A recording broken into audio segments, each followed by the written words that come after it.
साधी, सोपी, झटपट होणारी छान चवीची खिचडी आपण इथे बनवणार आहोत.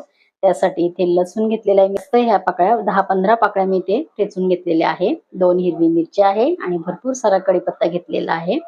आणि इथे आपल्याला लागणार आहे हिंग, राई, जिरं आणि हळदीचा वापर आपण थोडासा करणार आहे. आणि इथे बघा मी 1 वाटी इथे तांदूळ घेतलेले आहे आणि 1च वाटी मी इथे घेतलेली आहे डाळ. तर डाळीमध्ये मी 2 प्रकार घेतलेले आहे. एक तूर डाळ आहे अर्धी वाटी आणि अर्धी वाटी मी मूग डाळ घेतलेली आहे. इक्वल प्रमाणामध्ये इथे डाळी घेतलेल्या आहेत. तर डाळ तुम्ही कुठली एका प्रकारची सुद्धा घेऊ शकता. 2 प्रकारची असेल तर अजूनही खिचडी छान लागते.